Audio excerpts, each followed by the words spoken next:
What's happening, y'all? Welcome inside the Fantasy Stock Exchange. Bush coming at you today to continue Superlatives Week. As I mentioned on Monday, we're giving you guys all the top 10 sleepers, top 10 breakouts, top 10 busts in fantasy football this year. Each of us, me and Danny, doing 5 each. Throughout the week, you guys would have already seen my top 5 breakouts, Danny's top 5 sleepers. These are my top 5 busts.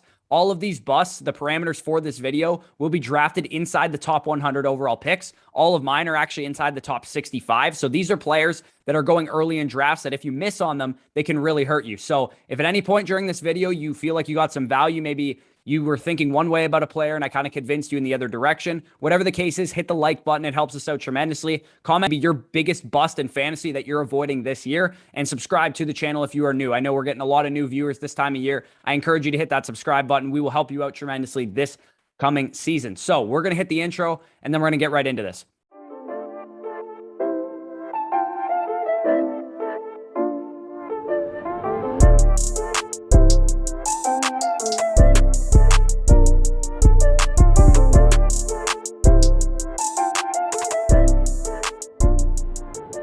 To start off, let's define what a bust is. Now, there's a lot of loose definitions of a bust. Is it somebody that finished worse than where they were being drafted, worse than their ADP? Did they get injured? What constitutes a bust and how can we spot them? My definition of a bust is very simple. You wish you drafted somebody else. When the season is over and you look back at your draft and you see that you drafted player X over player Y was some huge breakout player, maybe DeAndre Swift broke out and was like the next Christian McCaffrey, and you drafted this player over that guy. That's what constitutes a bust for me. You were disappointed in the pick. You wish you didn't draft that player. It was a big time disappointment to you. So maybe these guys on this list aren't outright busts for fantasy, but more so disappointments that will have you saying, oh my God, I can't believe I drafted this guy over that guy. For example, in 2018, I took Larry Fitzgerald because he was safe over Tyreek Hill, and I felt like an idiot after the season. So that's exactly what I'm talking about with busts. So, and also one more disclaimer that I wanted to point out real quick, just in case it isn't clear. I'm very passionate, so I'm not berating anybody if you guys think that's what's happening, but please hear my arguments fully before you go to the comment section and accuse me of hating said player or that I'm an idiot for said take. Just listen to my argument fully. And if you disagree with me, I'm happy to discuss that in the comment section. This is my opinion on who I will be fading this year, who I will be avoiding in drafts. It's not set in stone. I could absolutely be wrong about this. So let's get into bust number 5 on the list. And bust number 5 is a guy that you guys probably saw coming. Bust number 5 is Myles Gaskin, running back for the Miami Dolphins, currently going off the board as the RB23 overall,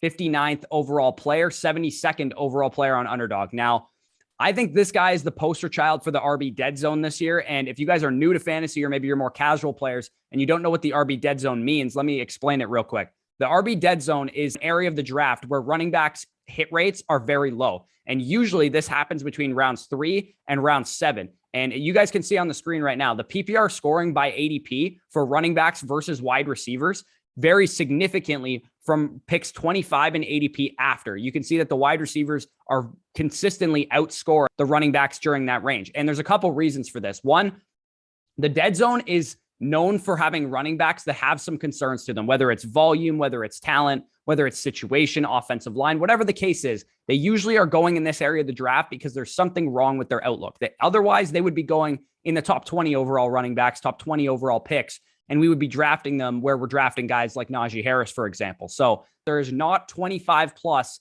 elite fantasy running backs every year. There's a reason why running backs go so high in drafts. It's because they are scarce. Elite fantasy running backs are hard to come by. There is usually only 10 to 15 great fantasy running backs a year, usually only 5 elite fantasy running backs every year. So coming from inside the top 2 rounds of ADP, we usually are pretty good at predicting which running backs are good, with 1 or 2 exceptions every year. Some guys like James Robinson, David Montgomery, that were being drafted outside of that range that finished very well. So here are the running backs going outside of the top 20 picks in ADP last year. A lot of busts on this list. As you guys can see, James Conner, Chris Carson, David Johnson, Le'Veon Bell, the list goes on. Not a lot of hits on this list. And as I mentioned, this is a historical trend. Since 2014, 2015, the running back dead zone is a real thing. Now let's get to the actual player analysis of Myles Gaskin, because he is who I'm talking about right now. In my opinion, this is a landmine in drafts. This is a guy that people are going to chase last year's production, what they saw from him last year. And last year, he was a volume play. If you guys can see on the screen right now,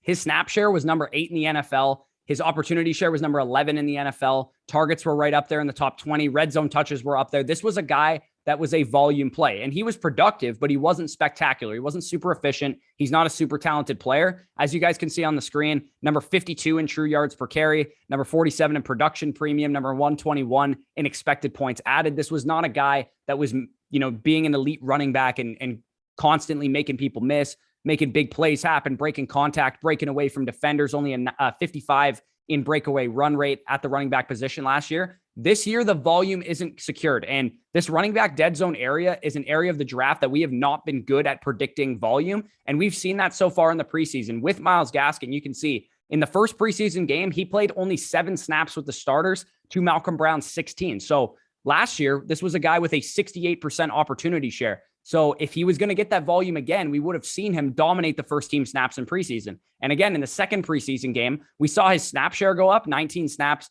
to Salvin Ahmed's 13, Malcolm Brown's 5. But when you look at the pass routes, they split evenly between Gaskin and Ahmed, and they split targets pretty evenly between those two players, and carries were split amongst the 3 running backs. And Coach Brian Flores has already come out and said that he would use the Dolphins' top 3 backs in a situational capacity. Malcolm Brown in short yardage, Myles Gaskin in long yardage, Salvin Ahmed mixing in as a breather back. This is going to be a committee, more or less, is what Brian Flores is saying. So I am not selecting a somewhat talented, which I believe Gaskin isn't terrible, but I don't think he's some elite running back. I'm not selecting a somewhat talented running back in a Met offense. I don't think this offense is going to be prolific by any means. Here are the guys that are going immediately after Myles Gaskin and ADP. One is the guy we're going to talk about next as the next bust, but after that is T. Higgins, Justin Herbert, Chase Claypool, Odell Beckham Jr., Javonte Williams, Jamar Chase, Tom Brady, and Jerry Jeudy. Give me all of those players over Myles Gaskin. I don't think Myles Gaskin is going to be very good this year for fantasy. I think the only reason he's going as high as he is because the thirst for running backs is real. It has to stop in the mid rounds. We need to be drafting wide receivers, quarterbacks, whatever, in these mid rounds over these questionable running backs. We are terrible at predicting hits in this range of the draft historically. So Myles Gaskin is going to be a guy that I am avoiding this year in drafts until he gets to that 7th, 8th round range in ADP, which he most likely won't because in home leagues, people tend to take running backs very highly. So the next bust that we have on the list is another running back in the dead zone. So everything I just said applies to this guy as well. And Darrell Henderson, running back from the Los Angeles Rams, ADP currently of running back 24, 60th overall. So he is the very next pick after Myles Gaskin, 51st overall pick on Underdog. As the pick right after Gaskin, everything I just said applies to him, of course. Henderson is the classic situation is great player, right? The reason we like Darrell Henderson, the reason some people like Darrell Henderson is because his situation is great. The reason I loved Cam Akers was because he had it all, right? He had the offensive line. He had the quarterback play. He had the weapons around him, Kupp and Woods, to take away attention. He had receiving ability. He had the touchdown upside because the Rams run the ball so much in the red zone. And most importantly, and this is where Cam Akers and Darrell Henderson differ, he had the talent and the ability to handle a full workload because we saw it in college and we saw in his rookie season, Cam Akers handle that workload. So with Cam Akers, this is the type of things we were hearing when Cam Akers was healthy. Rams head coach Sean McVay said there are no limitations on how the team can use Cam Akers. Speaking Thursday, Ram coach Sean McVay said that Cam Akers is an every down back. These are the type of things we heard from Cam Akers. I don't think Sean McVay was lying. I don't think he was lying last year. When he said things like, we're going to use a running back by committee last year, that's exactly what they did. I believe wholeheartedly that if Akers had stayed healthy, he would have been that dude this year. He would have been phenomenal for fantasy, but Akers is injured now, and this is the situation we're left with. Since Akers' injury, let's look at what's happened in the Rams running back core. We heard committee talk immediately. As soon as Cam Akers went down, they talked about using a running back by committee. They praised Xavier Jones. They praised Jake Funk. Talked about how Darrell Henderson was going to be the lead runner, but they were going to mix in other guys. Then Darrell Henderson sprains his thumb, and the Rams traded for Sony Michel to help counteract that. If Darrell Henderson, in my opinion, was going to be a feature back, they never would have drafted Cam Akers in the first place. When Todd Gurley was losing a step in 2019, they would have implemented Darrell Henderson as the starter, and then in 2020, they would have gone into the season with Darrell Henderson as the guy, draft a running back in the late rounds to back him up. But this is a running back by committee because they don't believe in Darrell Henderson. They've shown it ever since Cam Akers went out that they don't believe in Darrell Henderson.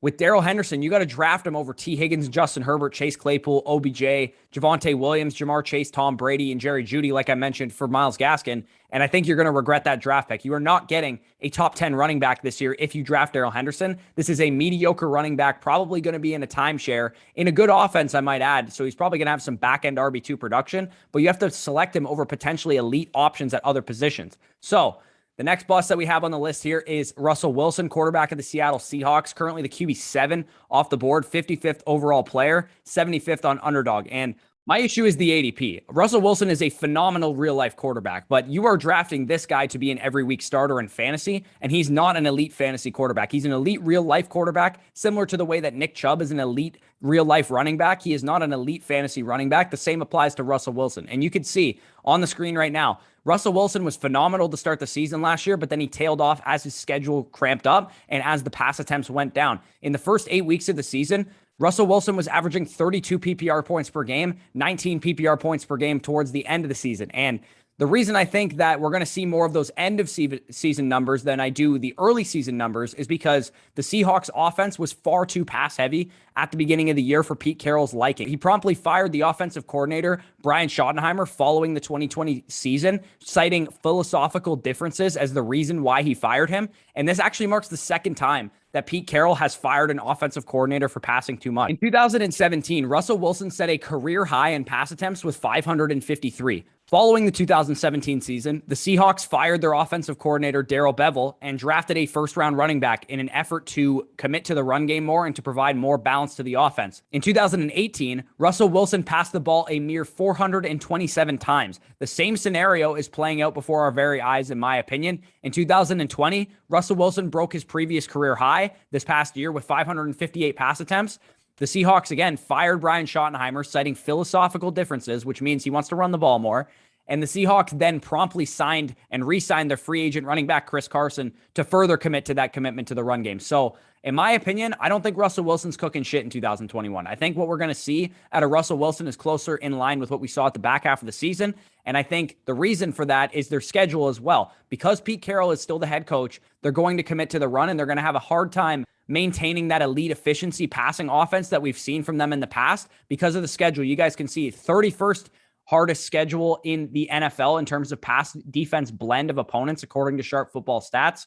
You can see after those first 3 games, and I would argue that those first 3 games are a little harder than it suggests right there. You can see a stretch run of terrible matchups with the Rams, the Steelers, the Saints, the Packers, the Washington football team, 49ers again, like just another big time stretch of bad matchups for Russell Wilson from last year. As we saw towards the back half of the season, when they played some tougher defenses, when their schedule tightened up, they weren't able to uphold that elite efficiency offense with that low volume of passing. So the bottom line, in my opinion, with Russell Wilson is that you're drafting a streaming quarterback who is an elite NFL quarterback, but a streaming fantasy quarterback in every week starter territory. And it's simply too high for me. You're drafting him in the 50s of your draft. That is way, way too high for a streaming quarterback, in my opinion. I'd much rather take a guy like Dak Prescott, a guy like Justin Herbert in this range where Russell Wilson is going, maybe Aaron Rodgers as well. Or I'd rather wait a couple of rounds and get guys like Tom Brady and Ryan Tannehill and Matthew Stafford, who are going to have the volume. They have elite efficiency as well, except they have easier schedules and their volume is a lot higher to the point that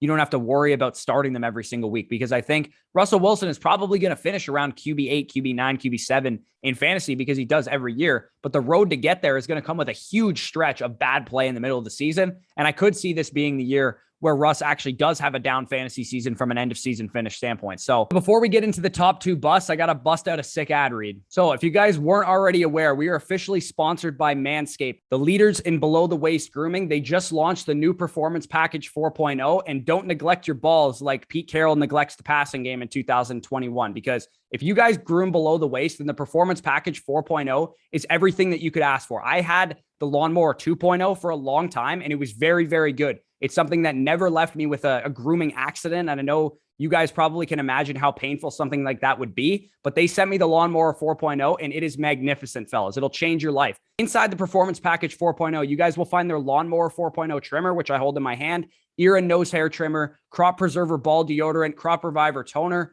performance boxer briefs, and a travel bag. The new Lawnmower 4.0 has a 7,000 RPM motor, a multifunction on-off switch, a travel lock. It's waterproof, has a light so to make sure you can see what you're doing.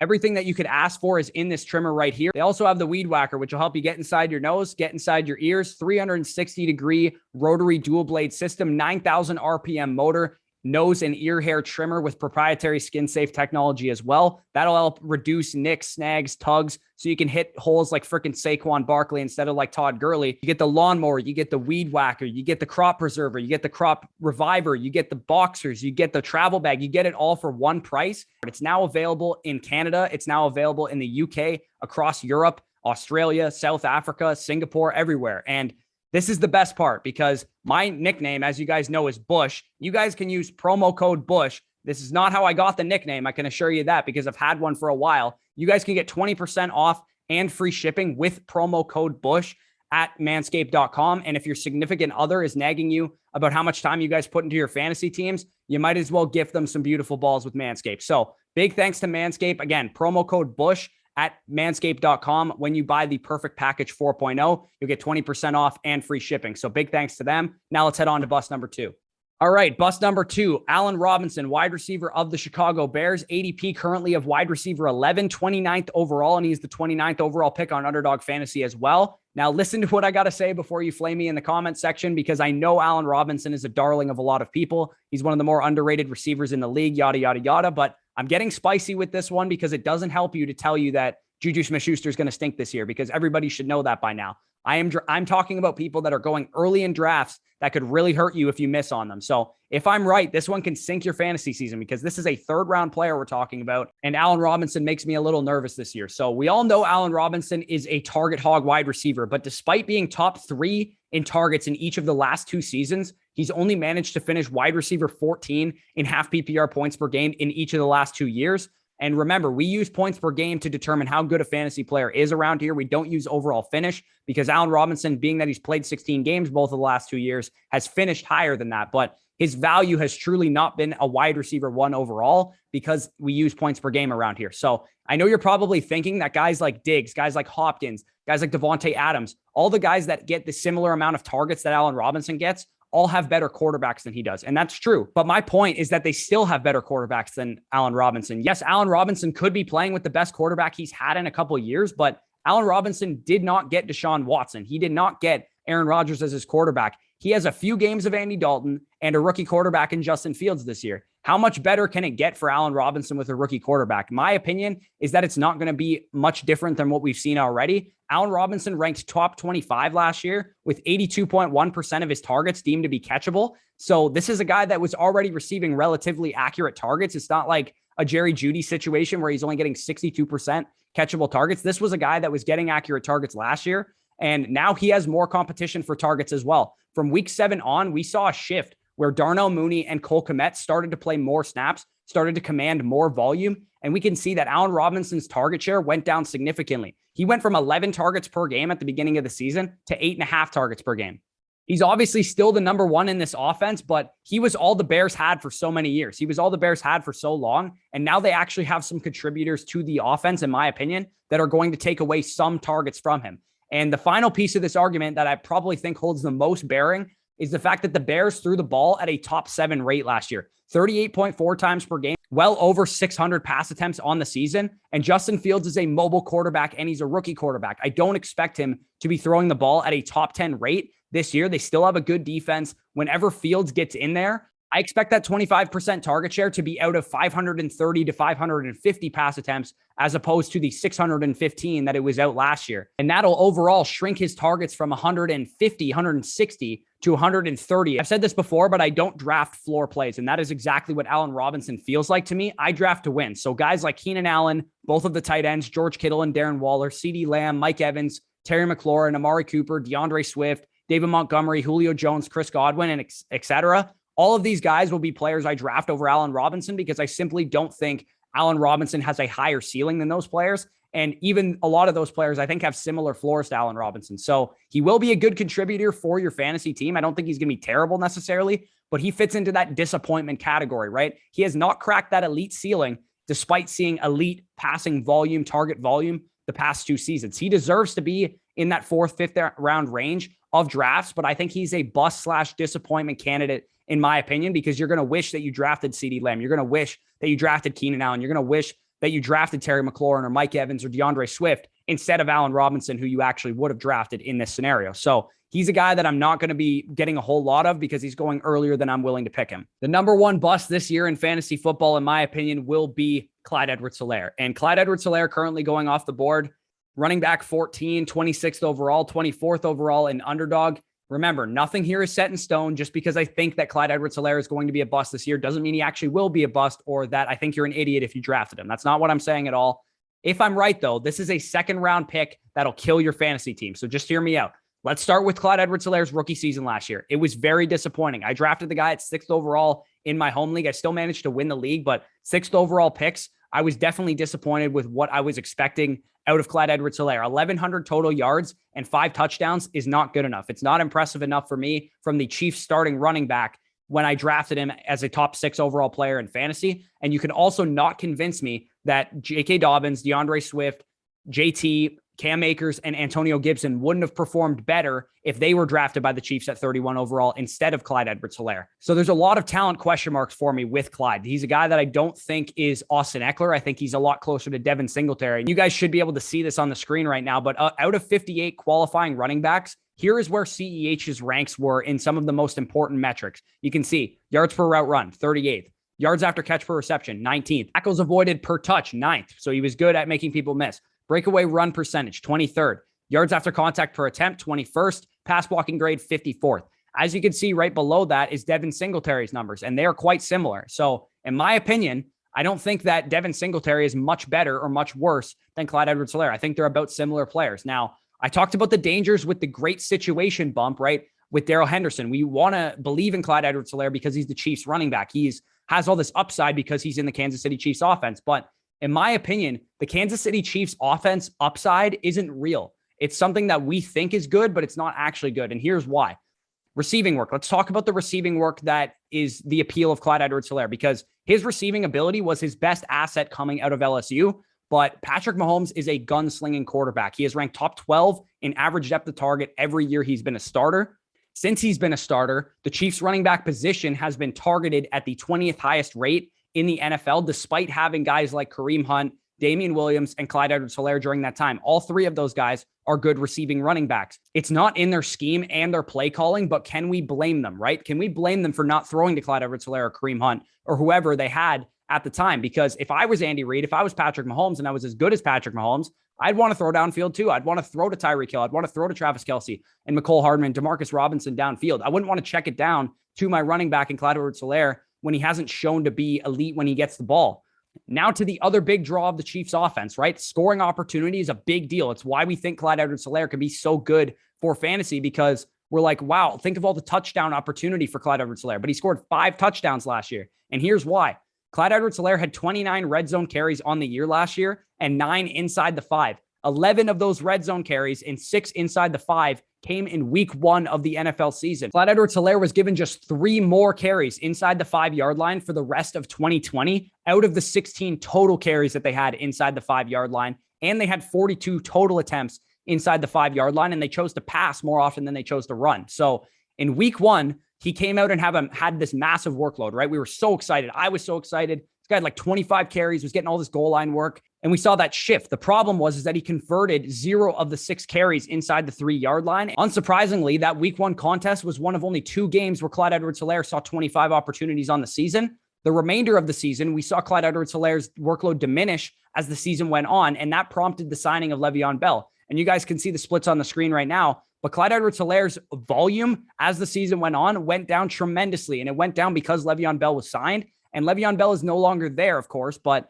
typically with rookie running backs, we see the good ones gain touches as the season goes along, but the reverse effect happened to Clyde Edwards-Helaire. He wasn't effective with his touches that he was getting, so he lost touches when they signed Le'Veon Bell. And I firmly believe if Clyde Edwards-Helaire had come out and played like a Saquon Barkley, the way I think Najee Harris is going to play this year, they wouldn't have signed Le'Veon Bell. I firmly believe they only signed Le'Veon Bell because Clyde Edwards-Helaire was disappointing to their expectations. Edwards-Helaire was ineffective in short yardage, as I mentioned, on the goal line. He struggled with some drops, and he could never pass protect. He was never good at it in college. He wasn't good at it in the NFL. I think that's why Le'Veon Bell was signed. I think they wanted to supplement the production that Clyde Edwards-Helaire wasn't giving them. And how Clyde Edwards-Helaire can prove me wrong, because there is a world where I'm wrong about this. I believe it's very simple. The stud first-round running back that we saw at LSU needs to come out in his second year. He needs to get better as a player, and some of this stuff should fall into line. But remember, we also saw back in the day with Kareem Hunt that sometimes he'd just be phased out of games. He wouldn't be throwing the ball. He wouldn't be used on the goal line. And I think that thing is going to happen in Andy Reid's system. So Clyde Edwards-Helaire could prove me wrong if he is that stud player that some people think he is. I personally just don't believe in the talent enough to take this guy in the second round. And again, I think he's a very risky player. I don't think he is somebody that I can take over far superior talents, far safer players than A.J. Brown and Justin Jefferson and DK Metcalf and Keenan Allen and some of these tight ends that are going in that area of the draft. So Clyde Edwards-Helaire is a guy that I'm not going to be owning in fantasy this year. I will let him bypass me on the draft board and let somebody else deal with him, because I personally think he's going to disappoint a lot of people this year. If everybody is expecting that top 5 Chiefs running back upside that I don't think he can deliver. So like I said, if you guys disagree, if you agree, let me know in the comment section. I'll be happy to talk about it. Like the video if you enjoyed, subscribe to the channel if you are new. Like I said, check out manscaped.com, promo code Bush for 20% off and free shipping. Also check out Underdog Fantasy if you want access to our draft guide. That means you can get all of our rankings, all of our dynasty rankings, all of our PPR rankings, half PPR, super flex, whatever you guys need. Strategy articles, offensive line stuff, sleepers, busts, breakouts, everything you can need is in our draft guide. And all you have to do is sign up on underdogfantasy.com using promo code FSE, using $10 at minimum, and you'll get $25 free on the site to use, plus both of our draft guides for free. So peace out, guys, and enjoy your Wednesday. Wire me the money.